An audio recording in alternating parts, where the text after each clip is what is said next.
What's going on, everybody? It's your boy Rudy Rodriguez Showmont here, another edition of Hurricanes Unfiltered, our weekly college football show that we do every Monday night, 9 p.m. This is our second one. Appreciate y'all jumping on board with me this evening. Got a lot to talk about. Don't know how long I'm gonna do this show. If it'll be an hour, hour and a half. I don't know how much I'm gonna talk about this, but yeah, man. College football weekend in the books. And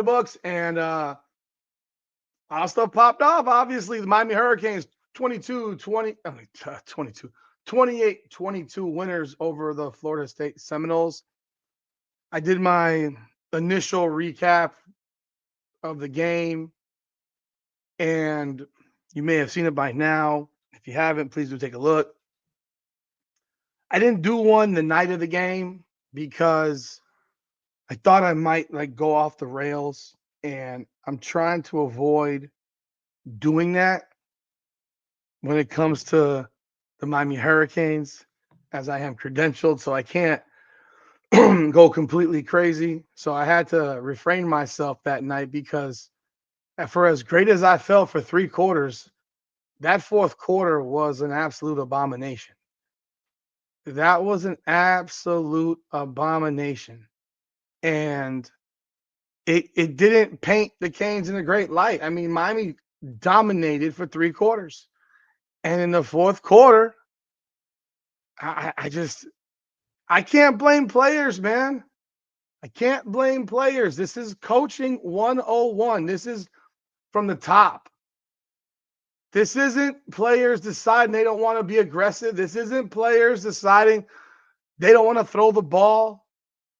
This is coaching decisions that drastically impacted the outcome of this football game. For 3 quarters, man, that was a masterpiece. It was a Picasso. And that fourth quarter, for whatever reason, the Miami Hurricanes coaching staff, led by Mario Cristobal, decided to play it safe and play it close to the vest and go from playing with excitement. What's the second one? Speed. So I'm sorry, swarming, excitement, swarming, and violence, and play the fourth quarter like passive prevent pussies. That's not our defense. Our defense was dominant. You cannot stop people from doing what they do. We're not sitting here talking about a 28-3 lead with 3 minutes to go. We're talking about a 28-3 lead against an offense that has put up 70 points, 66 and 77 points. I know against dog shit opponents, but an offense that has the ability to move the ball.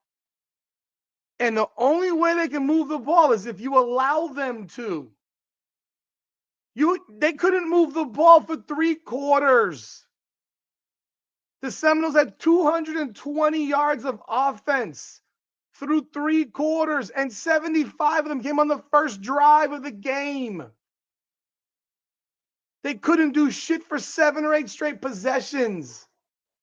And then we're going to decide, you know what? Let's not keep putting pressure on Castellanos. Let's drop our DBs 20 yards back. Let's give up fourth down conversions. I can't even blame these guys because they're not the ones that are putting them 20 yards off the ball. And offensively, yeah, I guess you could say we could have gotten a couple of sacks. We could have, I guess. But when you're dropping guys in coverage on a guy who can't throw the football, I want him to throw the ball. I want him to throw it. I want him to chuck it down the field because he's going to screw up when he does that. Go look at them 2 fourth quarter drives. Nothing went downfield. Everything was dink and dunk. I know they wanted to use up clock.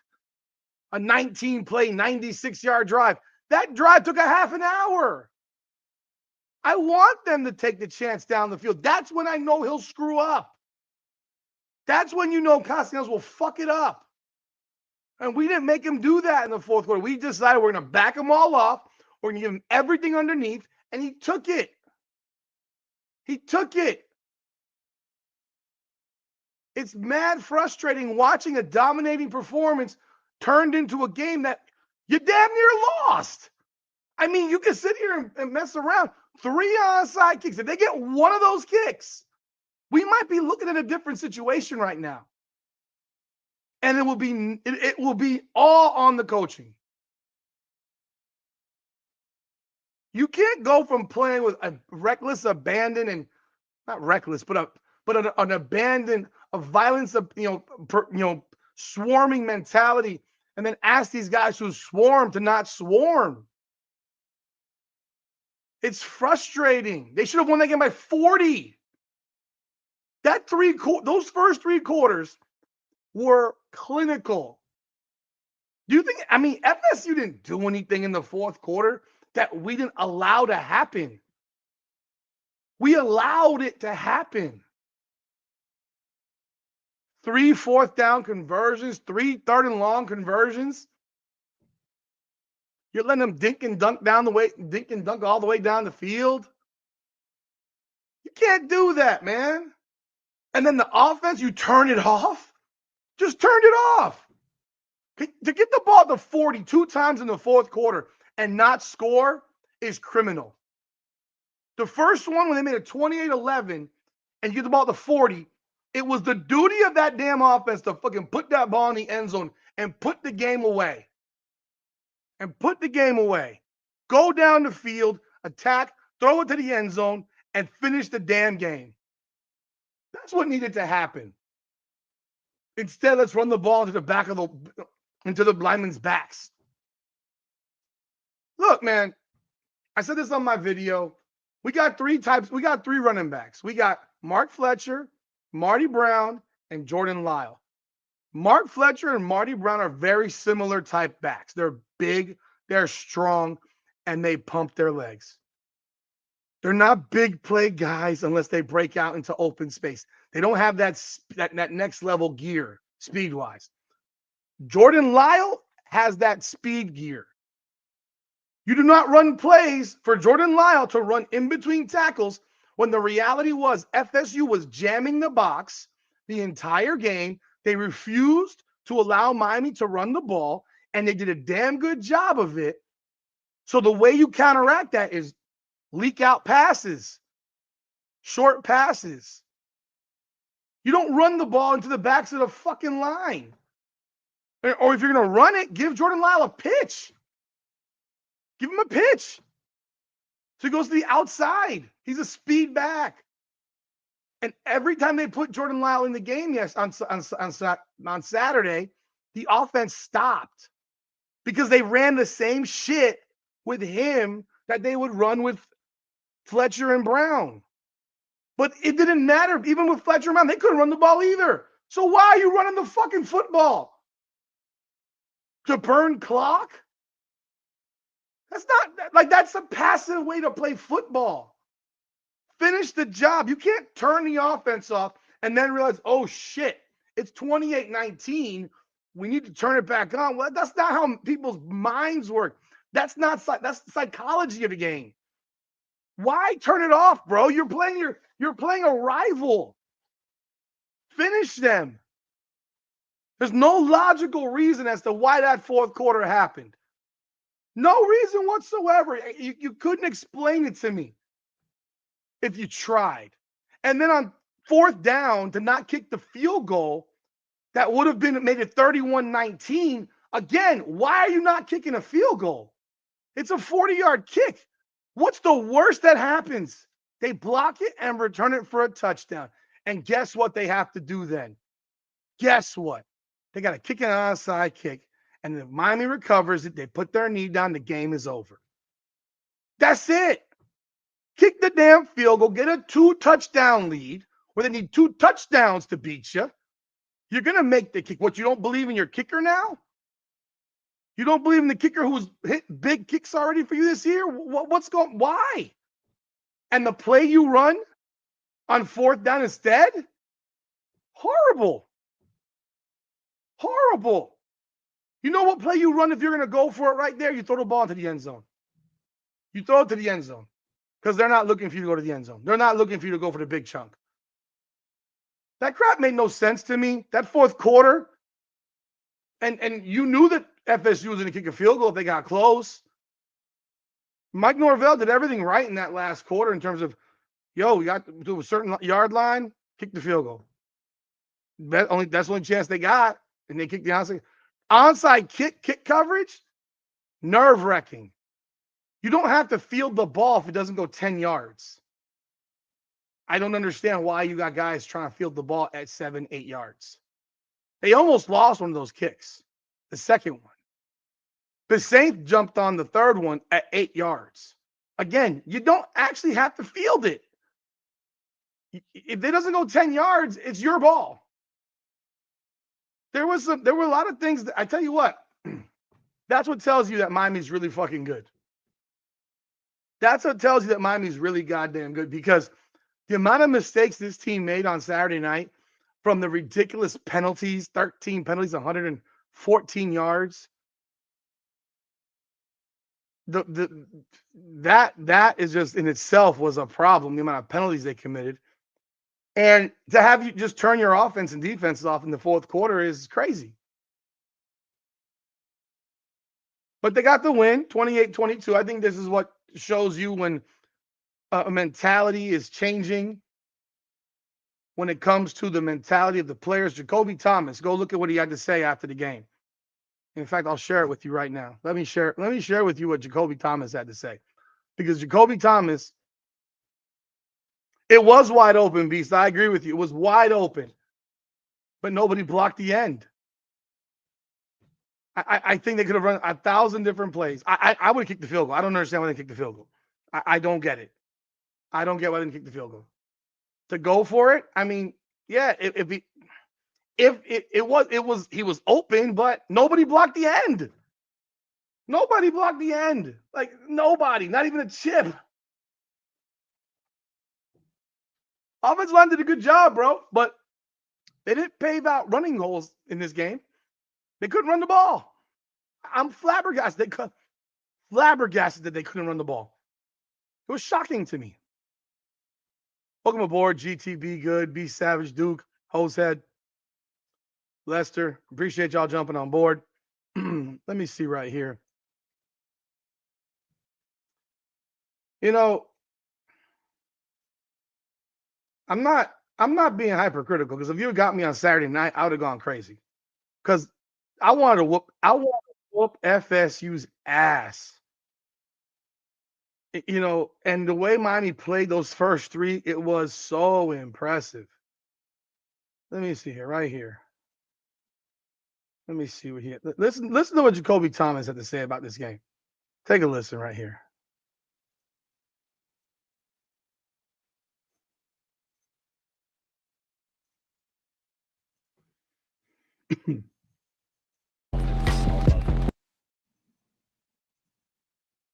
You know, just as good as turnovers in my eyes. So it was a great energy changer for us. And they started moving the ball a bit more in the fourth quarter, got a couple touchdowns. Just what was different, or what changed in that fourth quarter for you guys? You know, the quarterback, he's like I said, he's a freak athlete. You know, he made some plays with his legs that, you know, sometimes you can't defend. You know, they got scholarship guys too. So, you know, being able to just turn our cheek and get ready for the next play. So.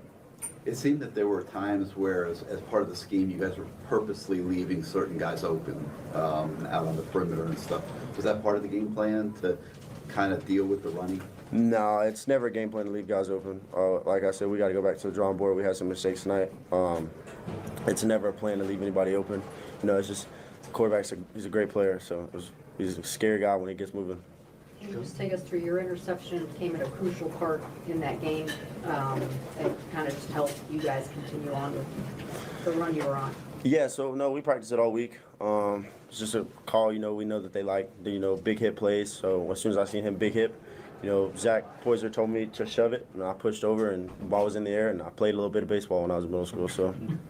Two more questions. Speaking of potential good center fielders, Bryce Fitzgerald with his pick, third of the year, just how have you seen him just kind of hit the ground running since he got here? It's been the same dude every day. You know, he comes in the building focused, asks as many questions as we do in the meetings. He does those type of things in practice all the time. That kid gets the ball. He's going to be a special player. Jacoby, you've been part of a lot of teams your whole life. What's different or special about this particular group? Walking into the locker room and the team not being happy after we win like that. That's what's different. You know, these guys are dedicated. I can't preach enough how much we work each and every day, every day. So, you know, we're in the building early in the morning, late at night, watching tape together as a team. You know, when I walked in and nobody was really excited after the win, I knew that, you know, we got bigger goals. So you heard what he had to say. He said, walking into the locker room and no one being happy about the win. They weren't happy because of the fourth quarter. Had nothing to do with Castellanos. Go watch the fourth quarter again. Like, it had nothing to do with Castellanos. It had to do with the fact that they changed defensive schemes. But I'm going to leave that alone. That fourth quarter bugged me a lot. It bugged me a lot. What's up, Ben? It bugged me a lot. Now let's talk about what they did great. I got my vent out of the way. Let's talk about what they did great. Look at this motherfucker right here. Look at this dude right here. Like, this guy is godlike. This dude's a freak, bro. Ruben Bain had more quarterback pressures than the entire FSU defense. Are you kidding? Pro Football Focus says that FSU's defense got 7 pressures on Saturday night. 7. Miami had 42. Ruben Bain Jr. alone had more than the entire FSU defense with 11. Ruben Bain got to the quarterback more than the entire FSU defensive line. The dude is a damn freak, bro. He's incredible. He's absolutely incredible. And yeah, Beast, I agree with you. This is what they did against freaking Notre Dame too. It was a similar type of turn the offense off type shit. And they let him back in the game. And in the playoffs, this will bite you in the ass and you will lose. You will lose. So don't get in these habits. You got pressures allowed by the offensive lineman. Florida State 24, Miami 2. The Florida State offensive line had only allowed 16 pressures through 4 games. They give 24 to Miami on Saturday night. That's scary. That's scary. Snaps played by blue chip recruits on the O-line and D-line last night.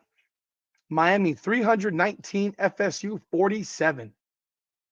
That just shows you the type of players we got on our lines. Type of players that we got on the line of scrimmage, in the trenches. FSU left tackle Gunnar Hansen was 29.2. Right guard, right tackle Adrian Medley, 43.4. Right guard Jacoby Rizzi, 51.2. All had the lowest grade of their careers against Miami.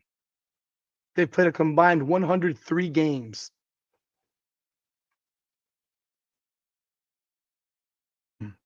So you ask what went well?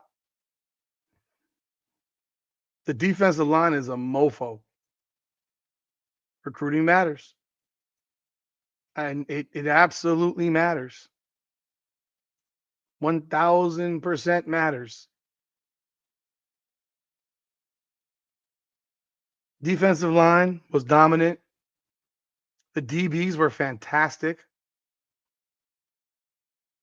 I didn't see a lot of Mo Toure on Saturday. I will say that. I didn't see a lot of him on Saturday. Don't know if he was pulled or what. Or saw a lot more Wesley Basaint. I don't remember seeing a lot of Mo Toure. But yeah. Defense was 3 quarters was unreal. Awesome. They controlled the game. Mo Toure had 6 tackles, actually. I don't remember. Keontae Scott led the team with 11. Basaint had 8. Poyser had 8. Mesdor had 6.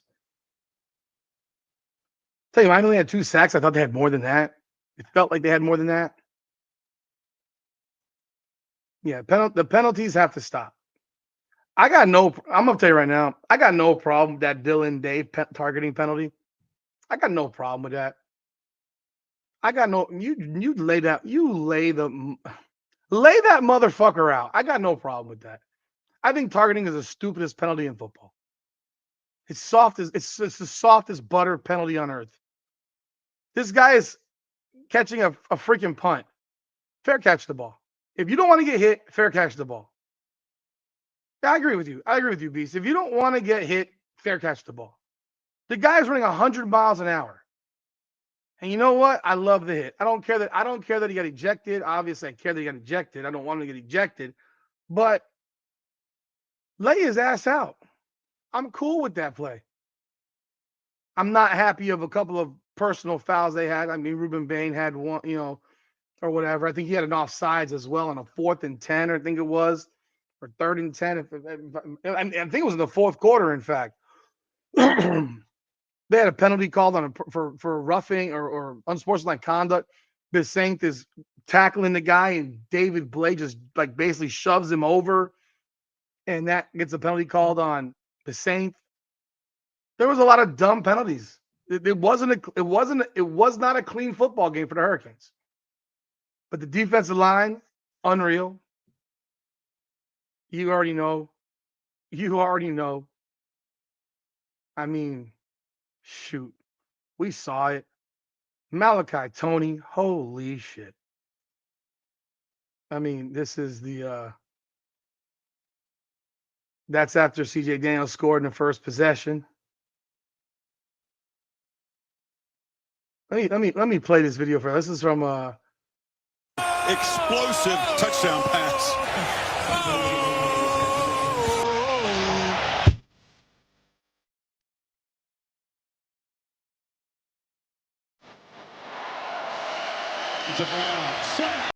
I don't have the music on now because I think I might get flagged for it.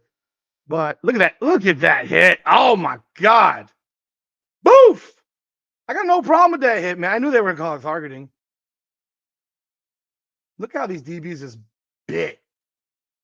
They just bit.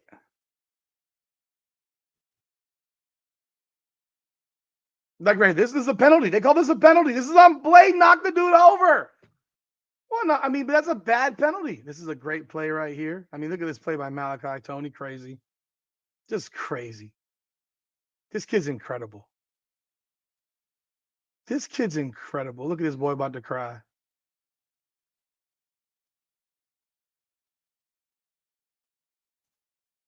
Look at that boy about to cry. Tommy Castellanos about to cry. He about to cry. Louisville is a big game next week for sure. Next Friday. I was hoping they beat Virginia to come in undefeated. They kind of gave that game away against Virginia in overtime.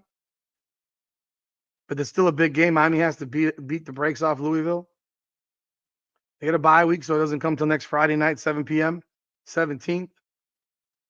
Malachi Tony, though, man, this kid makes plays. He's incredible. There was earlier this year, Gino Toretta was asked about Malachi Tony. He kind of compared him to Kevin Williams. And I remember I asked Mario Cristobal what he thought about that comparison. And he does his Mario thing, and he says, I don't want to compare guys, blase. I want the first Malachi Tony. Same thing he's doing with the U is back stuff to the U is now. I actually agree with him on that. I think we need to get out of this the U is back stuff and really move into we're in the now. This is a different, this is a different world. Let's stop trying to compare this stuff to 2001, to 1991, to 1989, 87, 83. Let's not make comparisons like that. This team right now is fantastic. The only thing that will beat this team is themselves. The only thing that will beat this team is complacency, ego, arrogance. We don't want to have that happen. We want complete focus every week. We need complete focus every week. And So the guy that I compare Malachi Tony to, actually, I compare him to Santana Moss. And I compare him to Santana Moss because Santana Moss, whether people know it or not or remember it, he is the one that changed the culture of the program in 1999, 2000. He changed the program direction. If people don't remember, he came to Miami on a track scholarship. Didn't even come on a football scholarship. That was back when Butch Davis would use track scholarships to circumvent or work around the scholarship limitations that they had. So a guy want to come on a track scholarship, it works just the same. we don't need them to lose as long as hey, Beast, if we win out, we don't need them to lose. I don't care if they lose. They won't be ahead of us if we go undefeated in conference. And there's no one on that schedule that should beat the Miami Hurricanes this year in the conference. Like there's nobody that I don't care the game. There's not a game on there that makes me worry about losing a game in conference. The game that I had most worry about, we just played. It was the Florida State game. That was the only game I had worry about losing in conference. Could there be an upset? Again, there's always that possibility. Yeah, I wanted Virginia and Georgia Tech to lose, but I don't think they're going to lose. Tech should have lost to Wake Forest. Wake Forest blew that one. I think Virginia or Tech still plays NC State. That's their toughest game left.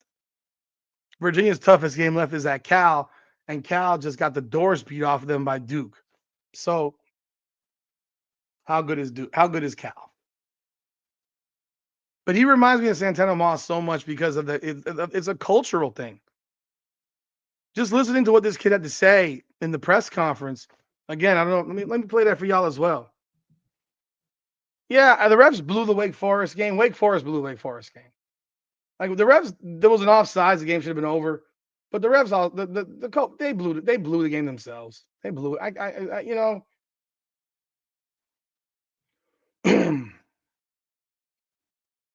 Yeah, Cal got drugged by Duke this past weekend. So I don't know what Cal really got. I know they got a freshman quarterback. That's about it. I don't think there'll be a problem. I think the only thing that could be a problem is that cross-country travel. That would be the only thing that could potentially be an issue is traveling across the country. But let me play this from Malachi here, because what he said here was like, this kid is just he's an old man. He's kind of an old man, like an old soul. Like you can see this guy is beyond his years in age and wisdom. Just want to thank those guys for believing in me and trusting me. But just what was it like? I'll say it was a great atmosphere. Miami and Florida State rivalry. First touchdown off the fleet. Jerry caught a pick. How important is it to have a guy like Carter? Said that your time playing quarterback at Heritage. Yeah, I think it. Fans that'll message you or see you, like what's that been like? Of course, I'll say yeah, humble through it all. Everybody Two talks more about questions. everybody talks about your We'll do Gary first. everybody Go talks ahead, Gary. about your work ethic. Here we go. This is in it. the building 5 a.m. on a regular basis, things like that. Where's that come from, and how many hours a day are you spending on football? I don't keep track of how many hours I spend on football. That's just something I like being around. But getting in early, staying late, that just come from like my family, watching my mom get up early for work. If she can do it, why can't I?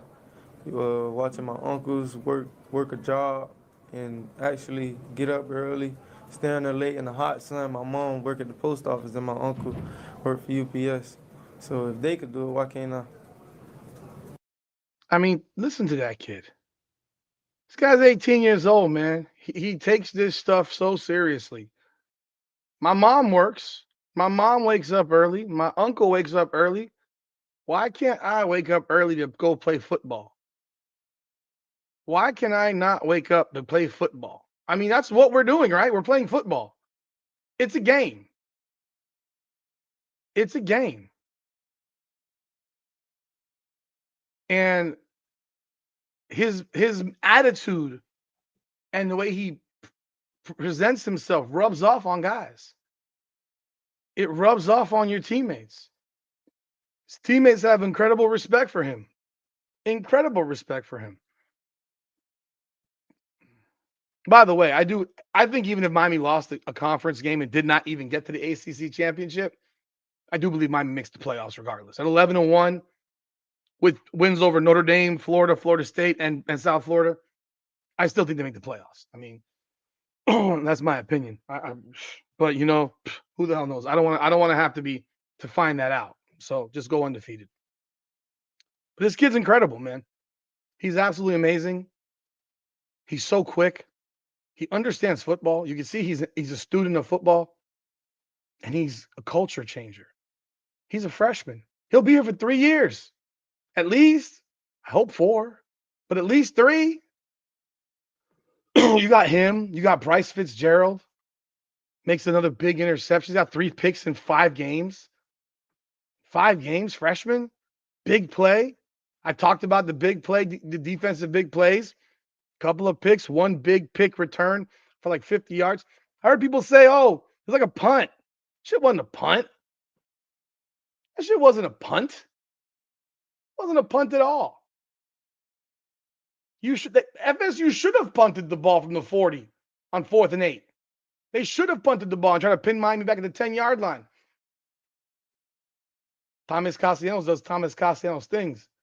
He airmails the ball, and Fitzgerald makes the play, and he returns that thing from the freaking, like, the 13-yard line all the way to the 40. Next play's a touchdown. Beast, most people think that even if Miami loses 1 game, that Miami would make the playoffs at 11-1. Georgia Tech and Virginia's schedules are terrible. They're terrible.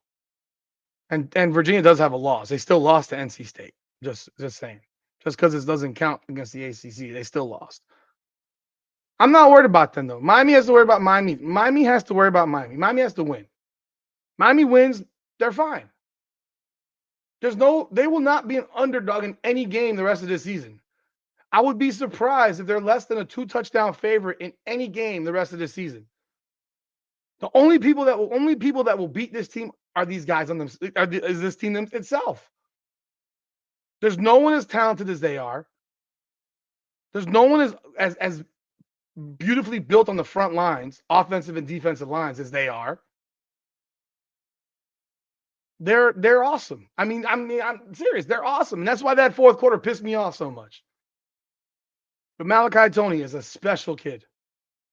A special kid. Jacoby Thomas. The plays he made. Poiser. My God, this kid is. There's a reason everybody wanted that dude. There's a reason everybody wanted that dude coming out of Jacksonville State. Everybody wanted him. That guy's a stud. He's a stud. If you look at who else we got? CJ Daniels looked fantastic on Saturday. Obviously playing with some emotions to him with the Kyron Lacey thing, which is a horrible tragedy in itself. And someone should go to jail for that, or people should go to jail for what happened with this kid. But man, that was he had an incredible game. Carson Beck was awesome. Do not take the ball out of that man's hands in the 4th quarter next time. He was on point. At one point, he only had like 2 or 3 incompletions that had more touchdowns than incompletions.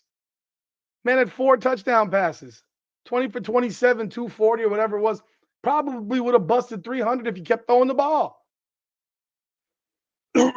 Unbelievable performance by Carson Beck. And I expected these things. Like, these are the things I talked about in my preview. I said Carson Beck's going to be fantastic. They're going to get a big play on defense. They're going to be up big and in control, and they're going to give up points late in the game. Did I think they'd give up 19 points in the 4th quarter? No. But I figured they'd give up points later in the game. I figured at some point we would go into that prevent style shit. And then I didn't think that we would allow it to get to the point where it got, but that's what we did. It kind of went almost exactly the way I said, except for the final score. I knew that Castellanos would airmail some passes. Beast, you're preaching to the choir. I don't know why Jordan Lyle was even in the game. Every time they put Jordan Lyle in the game this weekend, the offense stopped. The offense stopped every time they put that kid in the game. And it's not even his fault. Don't run the plays for him that you're running for Mark Fletcher. Mark Fletcher's a huge, monstrous size running back. He runs people over. That's not what Jordan Lyle does.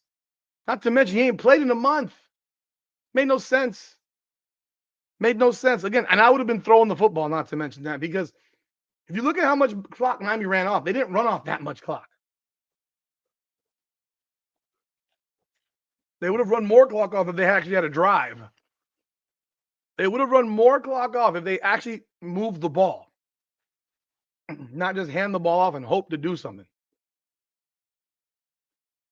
Let me see. Who else can I think of that? Let me see here.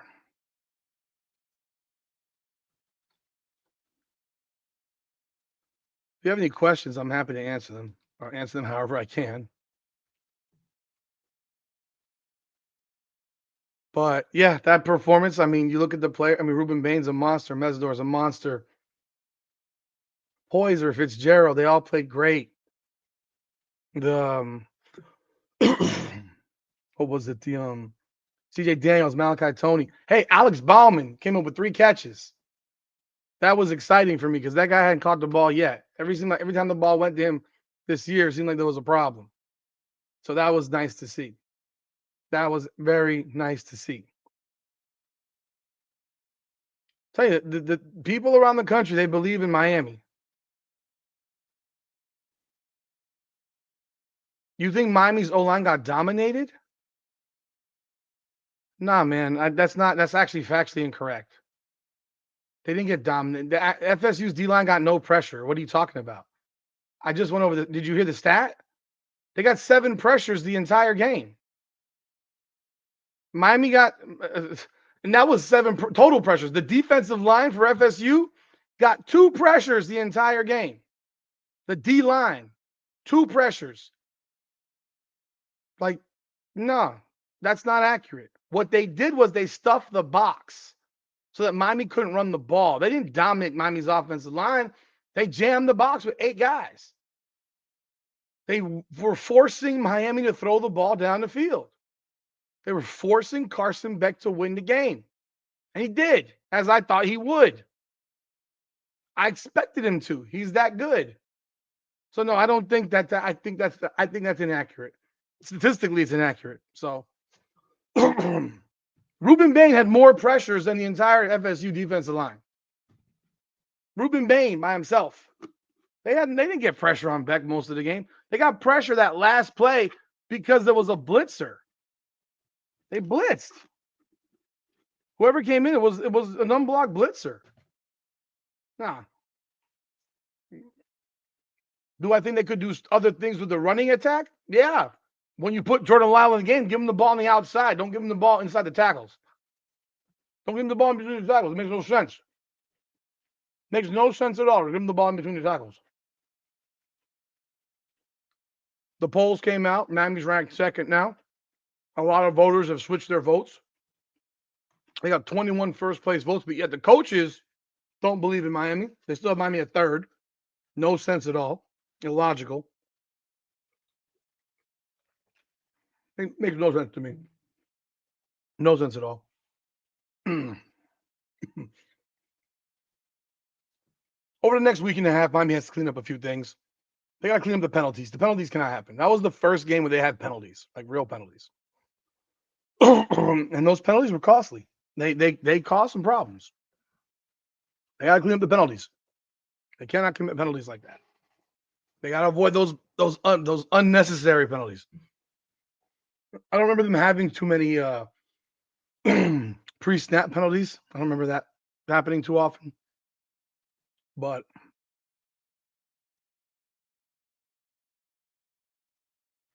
they got to clean up the pre-snap. They got to clean up the penalties. And I just think that they really got to let this offense go. I enjoyed seeing them open it up a bit. The flea flicker, the passes downfield. Yo, that first pass, We were live. That first pass that Carson Beck threw to Malachi Tony, it would have been a great catch. It was a perfect throw. Absolutely perfect throw. It went right through his arms. It would have been a great catch because he has a guy on top of him, all that stuff, but it was a perfect throw. Carson Beck couldn't have thrown that ball better. Couldn't have thrown the ball better. It's funny. Watching him and then watching Tua Tagovailoa with the Dolphins. I'm watching him and I'm watching him lead his wide receivers, his running backs. And then I get to watch Tua on Sunday throw the ball behind his running back, behind his wide receivers. And I'm asking myself, who's the pro?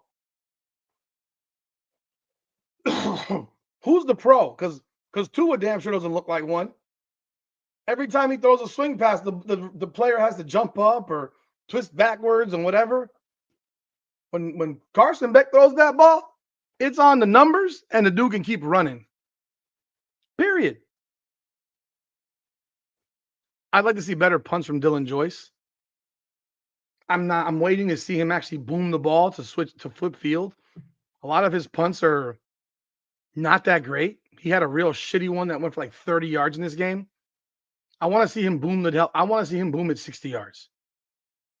He needs to start flipping the field. So when we punt the ball from the 30, that ball got to be at the 20-yard line for the other team. It cannot be at the 38-yard line or the 45-yard line. Like that's just not acceptable. That causes problems. That causes problems. Other than that, man, I mean, I just need Mario to remember.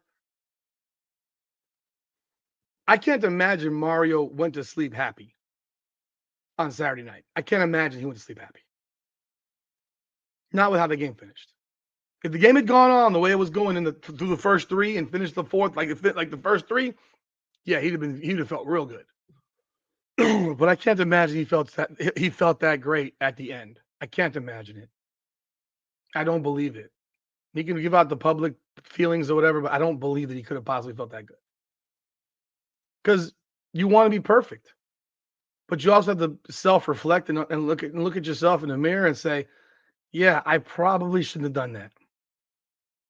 Probably shouldn't have done that. I probably should not have taken the foot off the gas. Because they took the foot off the gas. Do I think the ACC can get 2 teams in a 12-team playoff? I do think they can. They had 2 last year. I do think they can. Absolutely. I absolutely think they can. But it depends on the situation. It depends on the situation.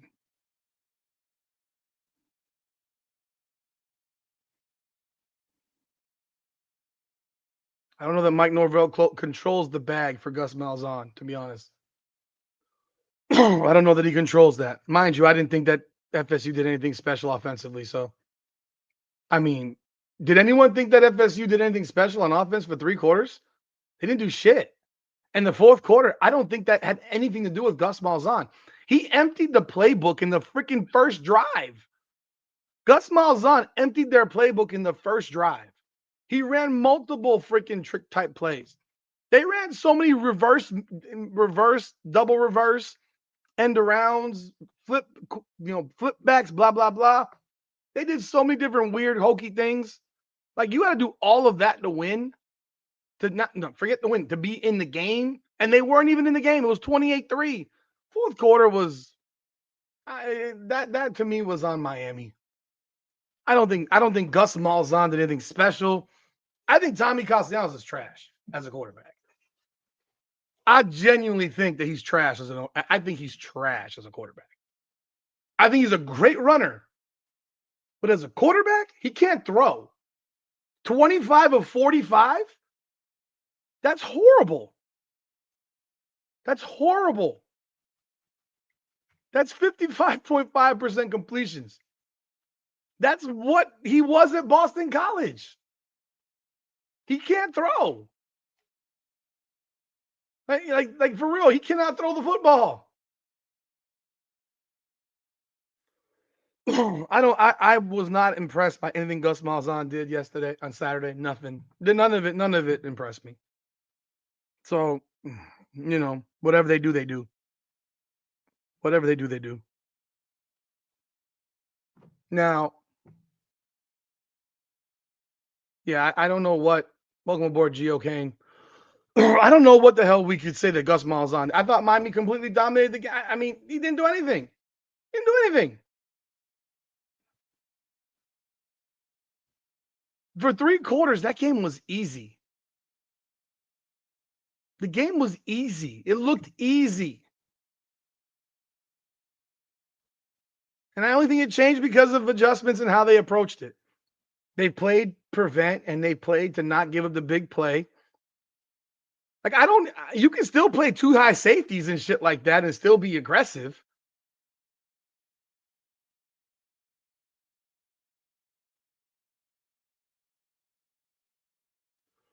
I think trying to ram the ball down someone's throat with a running back who's not a power back is part of the problem.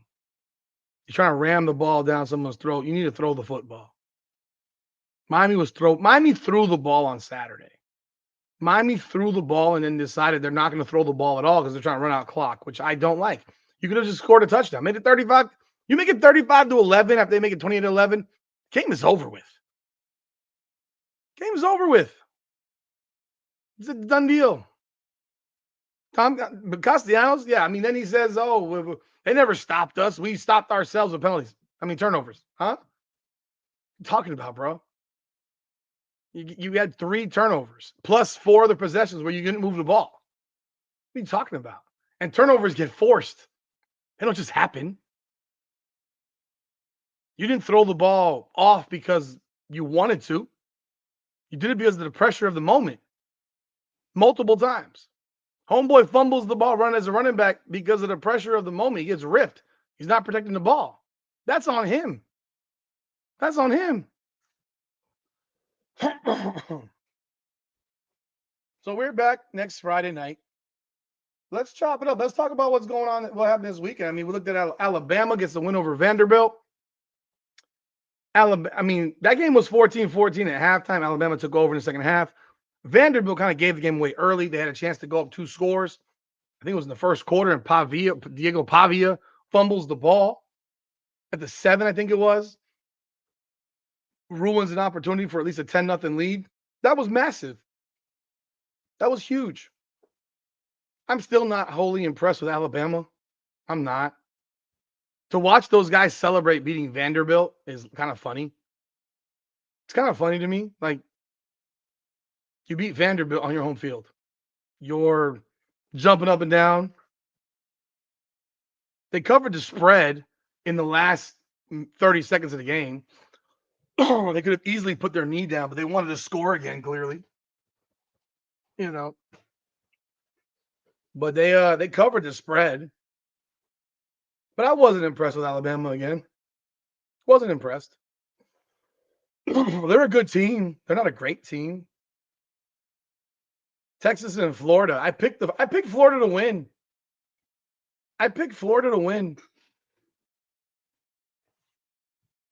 Yeah, Vanderbilt could have gone up 2 scores, 10-0 or 14-0, and they blew it. I picked Florida to win. If you look at my preview on Friday, I picked Florida to win the game. I think Texas is overrated. I think they're trash. I think Arch Manning is garbage. I think that's a really overrated football team. I think they're going to lose a lot more games than you can believe.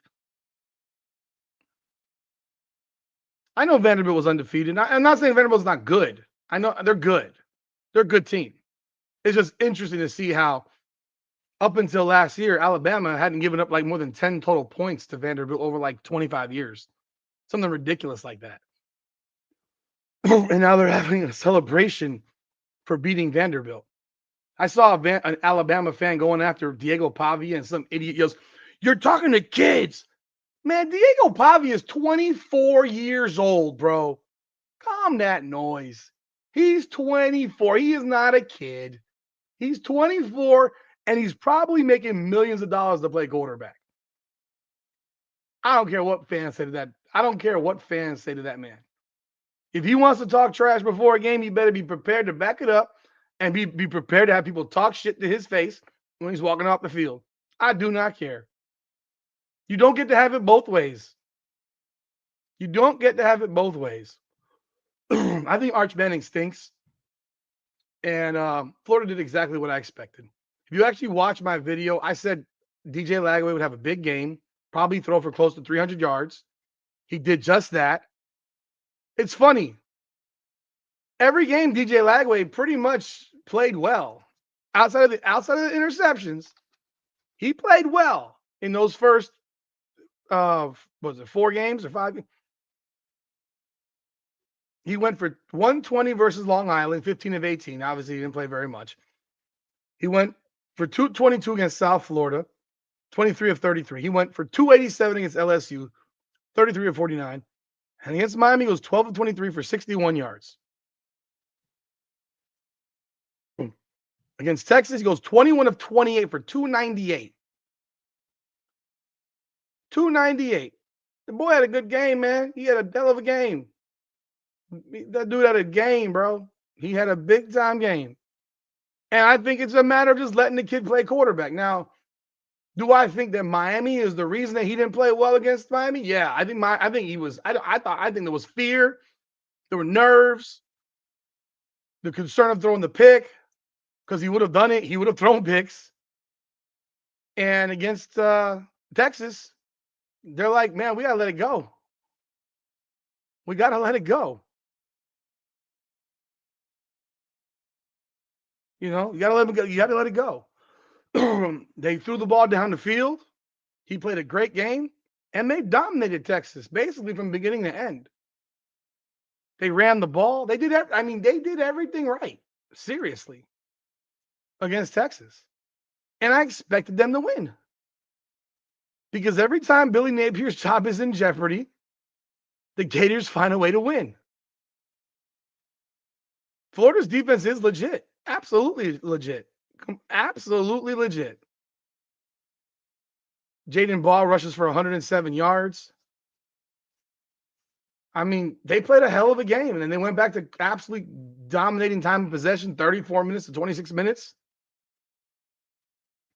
I think Florida would have beaten LSU if DJ Lagway didn't throw 5 picks. 13 of their 20 points came off interceptions. Hell, one was a pick 6. They won 20-10. Florida's not the trash can people might think they are. Like, they're not. They should have won the fucking South Florida game, man. They should be 4-1 right now. They should be playing. Their only loss should be Miami. They should be 4-1. And I think that they're gonna win a bunch of games down the stretch. They're gonna play. They play Texas A&M this weekend, this Saturday at 7. They're at A&M. Then they have Mississippi State. Then they got Georgia, Kentucky, Ole Miss, Tennessee, Florida State. Do I think that Florida's going to go 9-3? Probably not. I don't think they go 9-3. I mean, it's probable they end up 7-5. But I'm not shocked they beat Texas because I picked them to beat Texas. I think the Florida State game is going to be a good game. I'm not going to sit here and say I think they're going to beat Florida. I don't know that they're going to beat Florida State. I don't know. That's 7 weeks away. Without knowing who's on the field, without seeing what's going on, I ain't picking games that far out. Texas A&M is good. I think it's a great test for Florida. A great test. You know? But not shocked. Texas, thank God Texas finally dropped out of the top 25. The fact that they were ranked, as ranked as high as they were was crazy.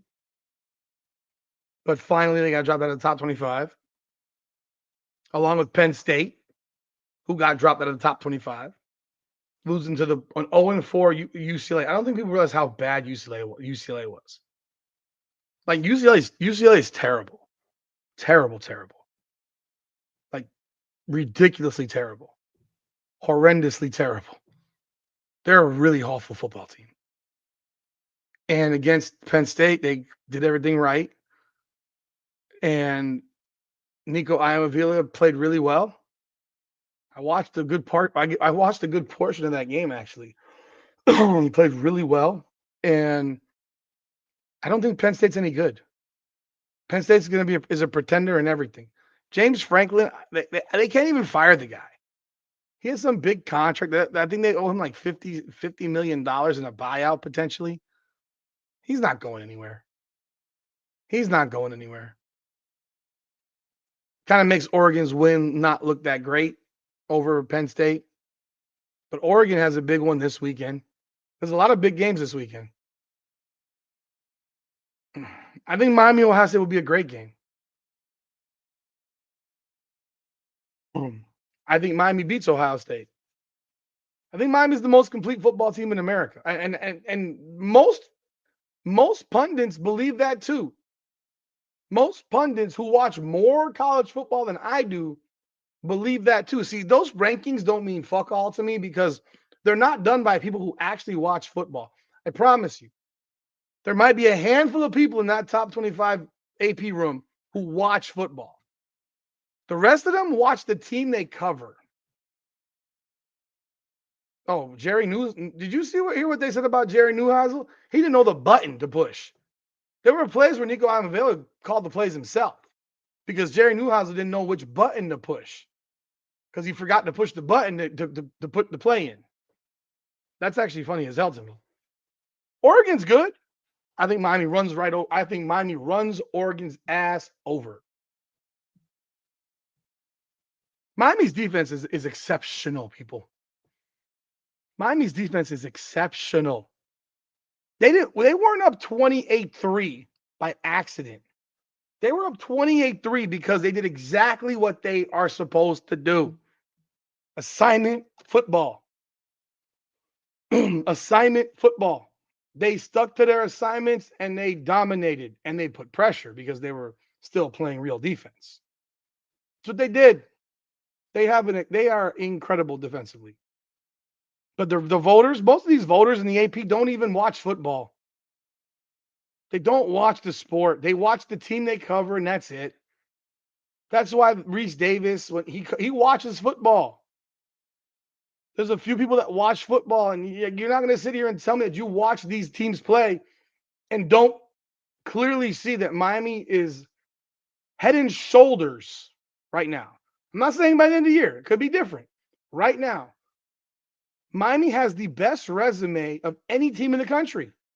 They got 3 current ranked wins. Notre Dame, FSU, and South Florida. All ranked. Nobody else has that. Nobody else has that. Ohio State's big win now is over a team that's not ranked anymore. They're not ranked anymore.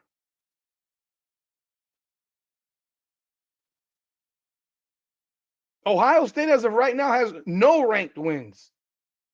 0. Oregon, as of right now, has 0 ranked wins. That win over Penn State means what now? They're not ranked anymore. They just lost to UCLA.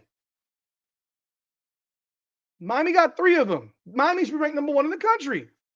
And every pundit who watches football is saying, if any of y'all watch Josh Pate, this man flies to games. Let me pull this up. Let me pull this up because this was a comment right here. All right, listen to what this man had to say because this was real shit. Let me find it.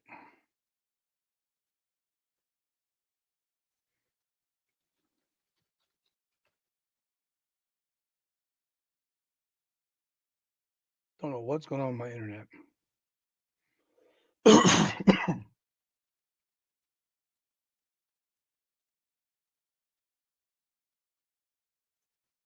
What's this crap open?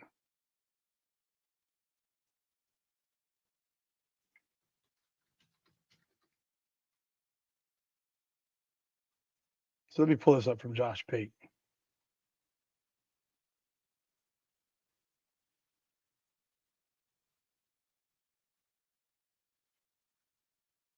I gotta find this. He said he went to the game. He was at the game. He said they are different. He's seen all these teams play, but they are different. Like there's a difference with this team. Where is that shit? Let me find it. I saw it earlier. Because to me, it's a telling statement. It's a telling statement. Like, you have a guy who watches national football. He's watching it nationally, and he's watching all these teams. He's seen them in person. He sees what they're about. He can give a real assessment where most of these people cannot give an assessment. I mean, this is David Pollock, for Christ's sakes. This guy went to Georgia. This guy went to Georgia. Team in the country. Miami's the best team I've seen so far. And listen, I'm a line of scrimmage guy. Like, I play defensive line. Like, it's see ball, get ball for a reason. Like, you see ball, you go get the ball on the defensive line. I love their defensive line. Like, they don't have to twist. They don't have to stunt. They just got a bunch of people that are going to kick the absolute crud out of you. Like, that is fantastic. They're so good and physical up front to play the run, to rush the pass. Their offensive line are a bunch of maulers. Like, I love what I've seen from Miami. Carson Beck protected. Like, it's a nice thing, isn't it? Like, you're watching Tony as a freshman come on, make big plays. Like, I love what I've seen from Miami. They've played good competition, so I think they're the number one team in the country. I think That's him. That was last week, actually. Beast, I think you're more negative than I am, man. God, you're more negative than me. Kind of like you kind of are more negative than I am. Because that's I don't agree with you, because I've watched Ohio State play. I've watched Ohio State play. Did you watch them versus Texas? They weren't good. They won 14-7 on their home field. They won 14-7 on their home field. Why didn't they win by 30? Texas sucks. Why didn't they win by 30? Texas is trash. Just being real. Just being real, my friend. Here we go. This is it. I found it. This is the Josh Pate commentary right here.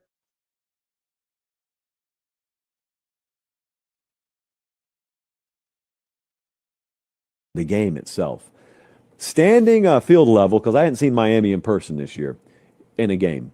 They're a different team than anyone. I have seen Ohio State and Texas in person this year. I have seen Bama in person. I've seen Georgia in person. I've seen Michigan in person. There is no team that looks like Miami.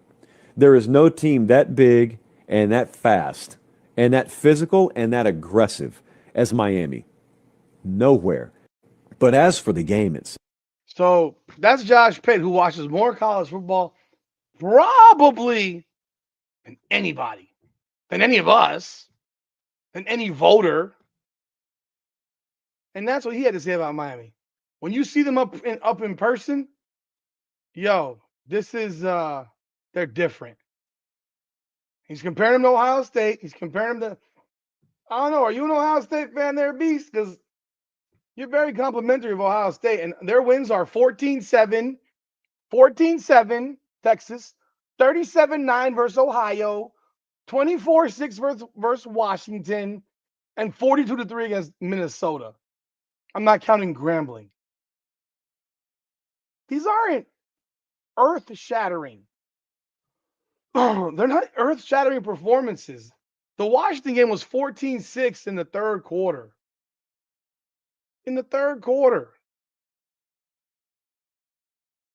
Texas ain't that good. They're not that good. So we hit on Penn State. I think James Franklin should get fired, but they're not going to fire him. Not right now, at least. That was embarrassing. Talk about Florida, Texas. Talk about Bama, Vanderbilt. Let's look at this week's games on tap. There's some good games on tap this week. Ohio State goes to Illinois. Illinois is 5-1, ranked 17th. Road game. Ohio State should win. What's the number? They're 14.5-point favorites in this game. Remember, Ohio State lost twice last year. Alabama goes to Missouri. Missouri's 5-0. That's a 12 noon game. Bama's a 2.5-point favorite in this game. See what else? You got FSU is hosting Pitt. Washington State goes to Mississippi, Ole Miss. Okay, you got Indiana going to Oregon. Number 3 versus number 7. Oregon is a 7.5 point favorite. This is a humongous game for Indiana. Like, this is a massive, massive, massive game. This is really the only game on their schedule that they could lose, in my opinion. My opinion. Only game that they could lose. They do have Penn State later on the road. That's a possibility. But not the Penn State we've been watching. They do have Wisconsin. This is the game. This is Indiana's game. If Indiana wins this game, they're going to win out. If they win this game, they're going to win the rest of their games. They're going to go undefeated in the Big Ten. And they'll play Ohio State in the Big Ten championship. Now, if they lose, now this is where it gets a little funky. If they lose and Oregon wins out, because Oregon's schedule the rest of the way is kind of trash. Because after Indiana, they play Rutgers, Wisconsin, Iowa, Minnesota, USC, and Washington. Oregon wins this game, they're going to go undefeated. I think for both of these teams, the winner of this game will be undefeated. And the loser will have a problem. Could have a problem. Because they don't have another game on the schedule to help. Because right now, Oregon's big win over number 3 ranked Penn State doesn't mean fuck all, because Penn State is not even in the top 25 anymore. At least as of right now, it doesn't mean anything. So you have Oregon with their last real game on the schedule, their last real test. It's a home game. They win, I presume they will go undefeated. And if Indiana wins, I presume they'll go undefeated. Now, Ohio State still has on their schedule Penn State at home and at Michigan. And yes, the rest of their schedule is largely cake as well. It's largely cake. And this is the funny thing when you compare the schedules, these whatever, I don't know what they call them when they call these schedules where they're, not everyone's playing each other, obviously, as you know. Not everyone's playing each other, and you're not with the unbalanced schedule. So what you have here, when you have Ohio State against Texas in their opener, not ranked now, Illinois, and then Michigan. Those are their 3 ranked opponents right now. And Texas ain't ranked anymore. Could Michigan beat Ohio State again?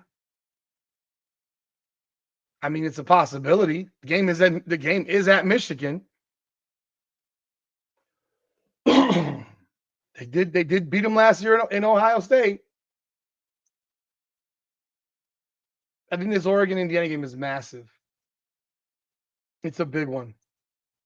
It's a real big one. You got Oklahoma playing Texas. Now, Texas obviously is coming off of, a loss. Oklahoma's missing their starting quarterback. John Mateer is not going to play. He's hurt. They did win their last game. They won 44-0 over Kent State. We all saw what Florida State did to Kent State. Who played quarterback for Michael Hawkins played quarterback for Oklahoma. So we'll see, man. I think Arch Manning stinks. I think Oklahoma wins the game. I think he sucks, dude. I really do. I think he's trash. I don't think he's any good. You got Virginia Tech going to Georgia Tech. Back in the day, that would be a game. Virginia Tech's not very good this year. Another big game. There's a big game here on Peacock. NC State is playing at Notre Dame. So NC State is 4-2. They lost back-to-back games against Duke and Virginia Tech, but yet they beat Virginia.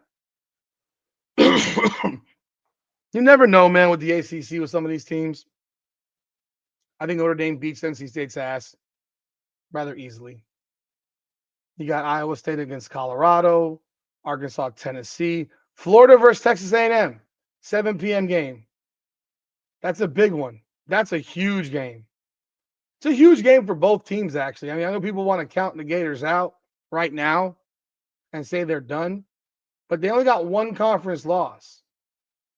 And the undefeated conference teams are Oklahoma, Missouri, Bama, A&M, and Ole Miss. You beat Texas A&M on the road, you're in the conversation now.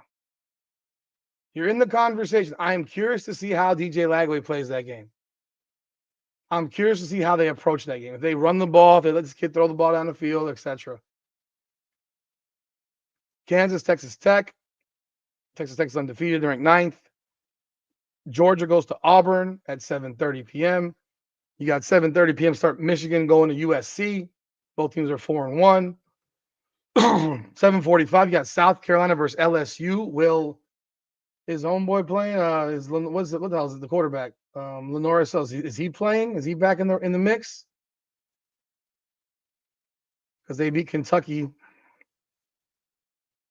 He beat Kentucky last week. It was did he play that game? Yeah, he played that game, so he's okay. He's good. I thought he was hurt. That should be a good game. What else on tap? Anything left? Yeah, BYU, Arizona State, Utah. That's the schedule for the weekend. The big games, obviously, Indiana, Oregon. That's a huge one. Indiana, Oregon is the huge one. Bama, Missouri at 12. Ohio State, Illinois at 12. You want to know why I hate playing day games, people? Because I get to watch all these other schools. I hate playing night games. I get to watch all these other schools get day games. I want a day game. I like playing in the daytime. I don't like getting home at 1 o'clock in the morning from a game. Drives me crazy.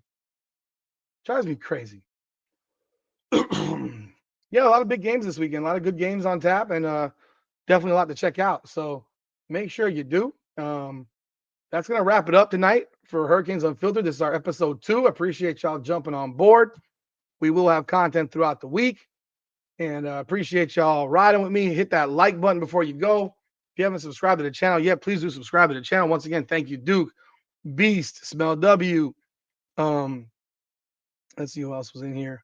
TP, Geo Kane, Lester, Ben. What's going on again? Thank you, GTB. Host and everyone who jumped on board, man. Thank y'all so much. Again, we'll be doing this every Monday night, 9 p.m. So be sure to tell your friends, tell your friends, and tell your friends to tell their friends, and jump on board. Let's have this conversation. Let's chop it up about college football and, of course, the Miami Hurricanes, because this is Hurricanes Unfiltered. So that's all I got for tonight. Leave your comments. Appreciate y'all. This is Hurricanes Unfiltered, powered by Come On Now, the podcast. Come on now.